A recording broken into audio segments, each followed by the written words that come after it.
Hi friends, നമുക്ക് beef വരട്ടിയത് എങ്ങനെ ഉണ്ടാക്കാൻ നോക്കാം. ആദ്യം ഒരു കിലോ ബീഫ്, 1/2 കിലോ ഞാൻ എടുത്തത്. പിന്നെ സവാള, 2 സവാളയും 2 പച്ചമുളക്, കുറച്ച് കറിവേപ്പില, ഇഞ്ചി വെള്ളുള്ളി പേസ്റ്റ്, കുറച്ച് മല്ലിയില, പിന്നെ 1 സ്പൂണ് ബീഫ് മസാല, 1 സ്പൂണ് മല്ലിപ്പൊടി, 1/2 സ്പൂണ് മഞ്ഞൾപ്പൊടി, പിന്നെ ഒരു ചെറിയ ടേബിൾ സ്പൂൺ, ചെറിയ സ്പൂണ് ഗരം മസാല, പിന്നെ ആവശ്യത്തിന് ഉപ്പ്, ഒരു സ്പൂണ് മുളക് പൊടി ഇട്ടിട്ട് വെള്ളം ഒഴിച്ചിട്ട് നമുക്ക് കുക്കറിൽ അടച്ചു വെക്കുക. അതിന് മുമ്പ് കുറച്ച് വെളിച്ചെണ്ണയോ ഓയിലോ എന്തെങ്കിലും കുറച്ച് ഒഴിച്ച് കൊടുക്കുക.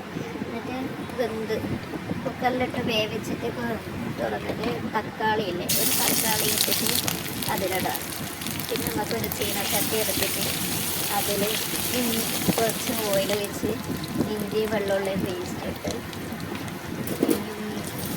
ബീഫ് മസാല, 1 സ്പൂൺ ബീഫ് മസാലയും 1/2 സ്പൂൺ മല്ലിപ്പൊടിയും കുറച്ച് മുളക് പൊടിയും ഇട്ടിട്ട് അത് നന്നായി പച്ചമണം പോയി കഴിഞ്ഞാൽ ഈ വേവിച്ച് വെച്ച ഇറച്ചിയിൽ അത് ഇതിലിട്ട് കൊടുക്കുക. ഇതിലിട്ടിട്ട് നന്നായി മൂടി വെച്ച് കുറച്ച് ഒരു 10-15 മിനിറ്റ് വെക്കുക. എന്നിട്ട് നല്ലോണം വറ്റി കഴിഞ്ഞാൽ പിന്നെ കുറച്ച് മല്ലിയിലയുടെ കുറച്ച് ജീരകപ്പൊടിയില്ലേ അത് ഇട്ടിട്ട് കുറച്ച് നല്ലോണം വറ്റിച്ചെടുക്കാം. കുറച്ച് നല്ലോണം വറ്റി വരണം.